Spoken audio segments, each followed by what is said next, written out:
একবার রাসূল করিম সাল্লাল্লাহু আলাইহি ওয়াসাল্লাম এক সাহাবীর জানাজার নামাজ পড়াইতে গেলেন।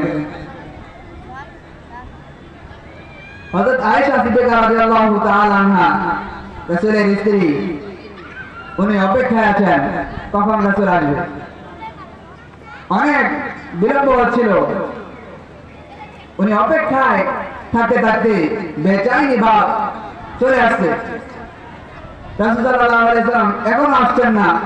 আগে পরে তো এত দেরি হয় না, আজকে এত দেরি হচ্ছে কেন? কারণটা কি? হযরত আয়েশা সিদ্দিকা রাদিয়াল্লাহু তাআলা আনহা সহ্য না করতে পেরে তিনি জানালা খুলে রাসূল সাল্লাল্লাহু আলাইহি ওয়াসাল্লাম যে পথে বাড়িতে আসবেন ওই পথ মানে তাকিয়ে আছেন। রাসূল সাল্লাল্লাহু আলাইহি ওয়াসাল্লাম কখন আসবেন? যদি একটু দেখা যায় তাহলে মনটা একটু শান্তি হবে যে হ্যাঁ একটু দূরে রাসূল সাল্লাল্লাহু আলাইহি ওয়াসাল্লাম আসতেছেন, মনটা একটু শান্ত হবে।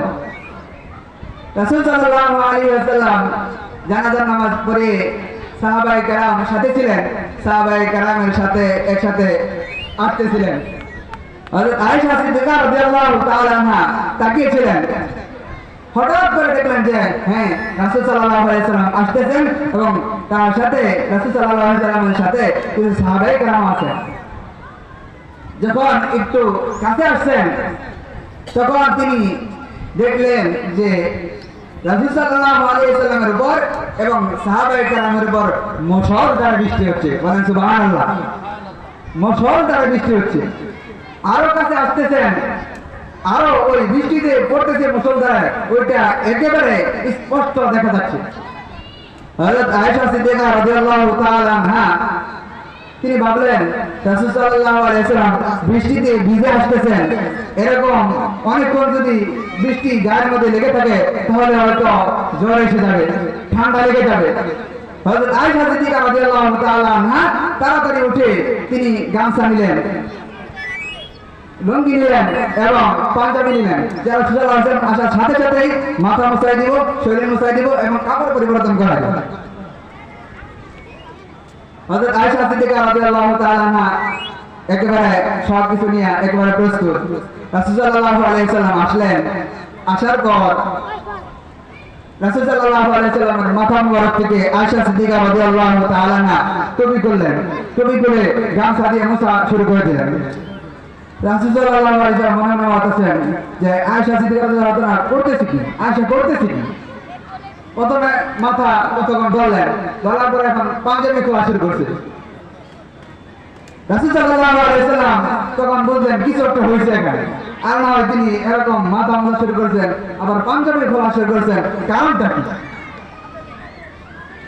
রাসূল সাল্লাল্লাহু আলাইহি ওয়াসাল্লাম জিজ্ঞাসা করলেন, আয়েশা তুমি কি করতেছো? একবার দেখলাম মাথা মুছলা, আবার পাঞ্জাবিও খোলা শুরু করছো, কারণটা কি?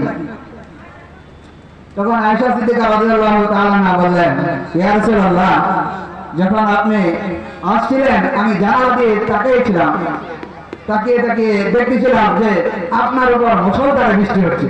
সুবহানাল্লাহ। এই জন্য আমি ভাবলাম যে আপনি এরকম যদি ভিজে অনেকক্ষণ থাকেন তাহলে আপনার হয়তো ঠান্ডা লেগে যাবে, আপনার জ্বর এসে যাবে। এই জন্য আমি গামছা এবং লুঙ্গি এগুলো সব নিয়ে রেডি ছিলাম, প্রস্তুত ছিলাম যাতে করে আপনারা সবকিছু করতে পারি। হযরত রাসূল করিম সাল্লাল্লাহু আলাইহি ওয়াসাল্লাম মনে মনে ভাবলেন আয়েশা তো এই মজলিসের মধ্যে আল্লাহ পাক রব্বুল আলামিনের পক্ষ থেকে সাকিনা নাযিল হয়, প্রশান্তি নাযিল হয়। আল্লাহ পাক রব্বুল আলামিনের রহমত এই মজলিসকে ঘিরে রাখে, ফেরেশতারা এই মজলিসকে ঘিরে রাখে এবং আল্লাহ পাক রব্বুল আলামিন তার কাছে যে সমস্ত ফেরেশতারা আছে ওই সমস্ত ফেরেশতাদের কাছে গর্ব করে বলতে থাকে, দেখো আমার বান্দারা তাদেরকে কত ধরনের ব্যস্ততা দিয়ে রাখছি, বিবি বাল বাচ্চা, কাজ কারবার, ব্যবসা বাণিজ্য, চাকরি, কত ধরনের কত কিছু দিয়ে রাখছি, তারপরও সব কিছু থেকে ফারেক হয়ে আমার দেশে আমাকে রাজি খুশি করার জন্য তারা মজলিসে বসে গেছে। আল্লাহ রাসূল সাল্লাল্লাহু আলাইহি ওয়াসাল্লাম হাদিসের মধ্যে একটা বলছেন, মাজতামা কওমুন, যে কওম আল্লাহ পাক রব্বুল আলামিনের আলোচনা করার জন্য, তেলাওয়াতের জন্য বসে যায়, ওই কওমের উপর আল্লাহ পাক রব্বুল আলামিনের পক্ষ থেকে ওই কওমের উপর রহমতের বাড়ি দ্বারা বর্ষণ হতে থাকে। আপনি বলবেন রহমতের বাড়ি দ্বারা বর্ষণ হয়, তো দেখি না, তো দেখা তো যায় না। রহমত রহমত হয় আপনারা বলেন, কই দেখা যায় না তো। বৃষ্টি হলে কি দেখা যায় না? দেখা যায়, বৃষ্টি হলে দেখা যায়। তো রহমতের বৃষ্টি হয়, রহমত কোথায় দেখা যায়? একবার রাসূল করিম সাল্লাল্লাহু আলাইহি ওয়াসাল্লাম এক সাহাবীর জানাজার নামাজ পড়াইতে গেলেন।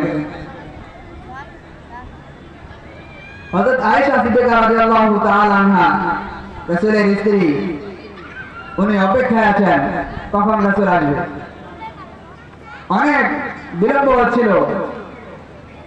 উনি অপেক্ষায় থাকতে থাকতে বেচাইনি ভাব চলে আসছে।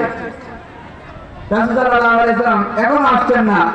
আগে পরে তো এত দেরি হয় না, আজকে এত দেরি হচ্ছে কেন? কারণটা কি? হযরত আয়েশা সিদ্দিকা রাদিয়াল্লাহু তাআলা আনহা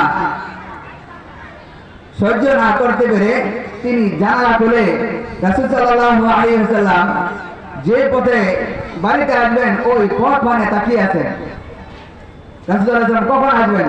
যদি একটু দেখা যায় তাহলে মনটা একটু শান্তি হবে যে হ্যাঁ একটু দূরে রাসূল সাল্লাল্লাহু আলাইহি ওয়াসাল্লাম আসতেছেন, মনটা একটু শান্ত হবে। রাসূল সাল্লাল্লাহু আলাইহি ওয়াসাল্লাম জানাজার নামাজ পড়ে সাহাবায়ে কেরাম সাথে ছিলেন, সাহাবায়ে কেরামের সাথে একসাথে আসতেছিলেন। হযরত আয়েশা সিদ্দিকা রাদিয়াল্লাহু তাআলা আনহা তাকিয়েছিলেন। হঠাৎ করে দেখলেন যে হ্যাঁ রাসূল সাল্লাল্লাহু আলাইহি ওয়াসাল্লাম আসতেছেন এবং তার সাথে রাসূল সাল্লাল্লাহু আলাইহি ওয়াসাল্লামের সাথে কিছু সাহাবায়ে কেরাম আছেন।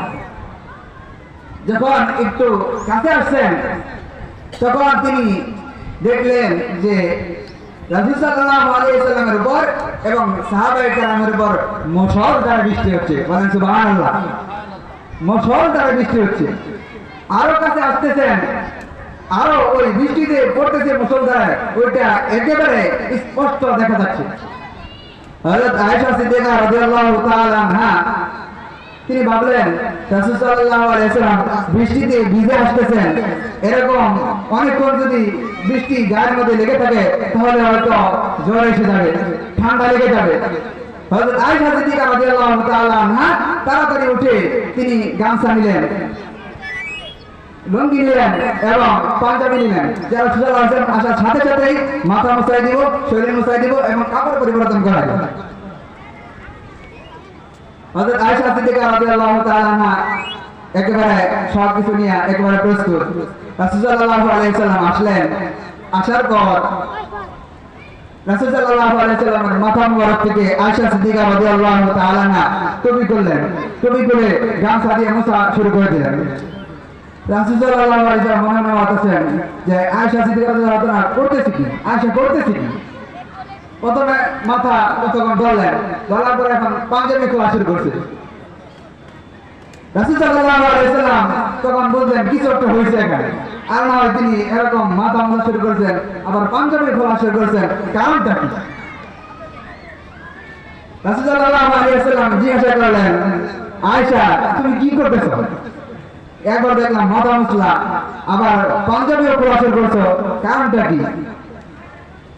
তখন আয়েশা সিদ্দিকা রাদিয়াল্লাহু তাআলা আনহা বললেন, ইয়া রাসূলুল্লাহ, যখন আপনি আসছিলেন আমি জানালা দিয়ে তাকিয়েছিলাম, তাকিয়ে তাকিয়ে দেখতেছিলাম যে আপনার উপর মুষলধারে বৃষ্টি হচ্ছে।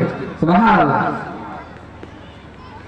এই জন্য আমি ভাবলাম যে আপনি এরকম যদি ভিজে অনেকক্ষণ থাকেন তাহলে আপনার হয়তো ঠান্ডা লেগে যাবে, আপনার জ্বর এসে যাবে। এই জন্য আমি গামছা এবং লুঙ্গি এগুলো সব নিয়ে রেডি ছিলাম, প্রস্তুত ছিলাম, যাতে করে আপনারা সবকিছু করতে পারি। হযরত রাসূল করিম সাল্লাল্লাহু আলাইহি ওয়াসাল্লাম মনে মনে ভাবলেন আয়েশা তো এই জিনিস দেখার কথা না, রহমতের বৃষ্টি এই জিনিসটা তো আয়েশা দেখার কথা না। কারণটা কি? এখানে যেখানে কিছু হয়েছে, কারণ নবীরা ছাড়া এই ধরনের রহমতের বৃষ্টি এগুলা কেউ দেখতে পারে না। রহমতের বৃষ্টি হচ্ছে এটা কি করা যায় না, দেখা যায় না।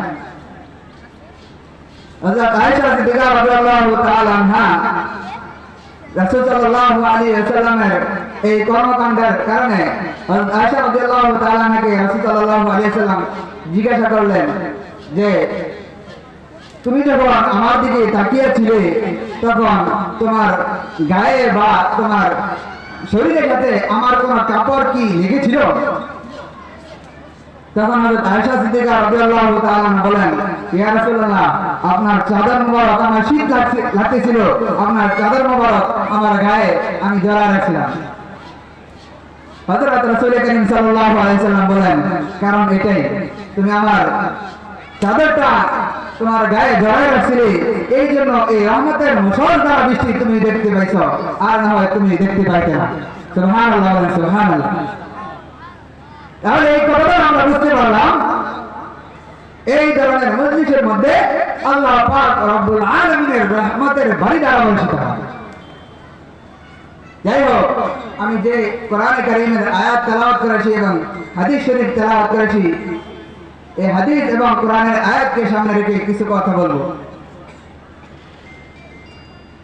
দুনিয়ার সমস্ত মাখলুকাত, মানব জাতি, বিশেষ করে মানব জাতি দুনিয়ার মধ্যে সম্মান এবং ইজ্জতের জিন্দেগি চায়, চায় কিনা?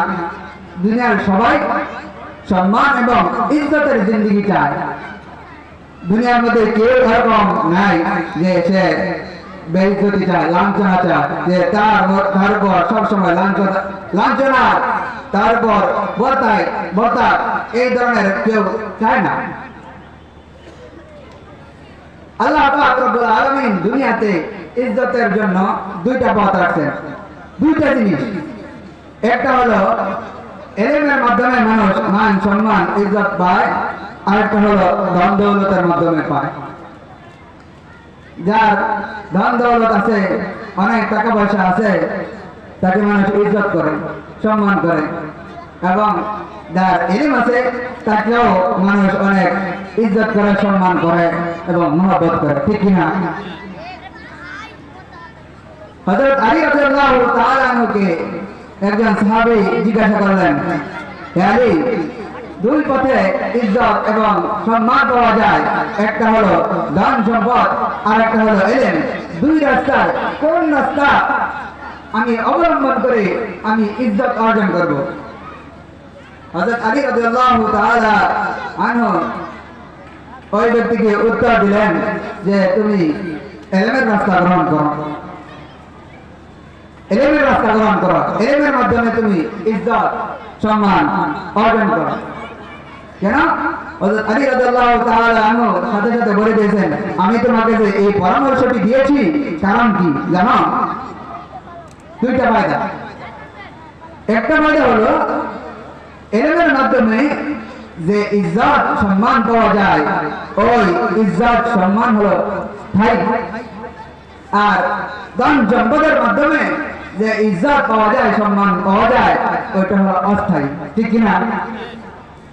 কারণ ধন সম্পদের মাধ্যমে যে ইজ্জত সম্মান পাওয়া যায়, ওই ইজ্জত সম্মান অনেক সময় মানুষ ভয় করে। সে তো অনেক টাকা মালিক, তারে যদি একটু সালাম কালাম না দেয় তাহলে সে বলবে তুই আমার কোনো সম্মান করস না, অবস্থা খারাপ হয়ে যাবে, ঠিক কিনা? যদি সামনাসামনি সম্মান করে, অনেক সময় দেখা যায় যে ওই লোককে সামনাসামনি সম্মান করলো, পিছনে পিছনে অন্য কথা বলে, ঠিক কিনা? অন্য ধরনের অনেক কথাবার্তা বলে, পিছনে পিছনে সম্মান করে না।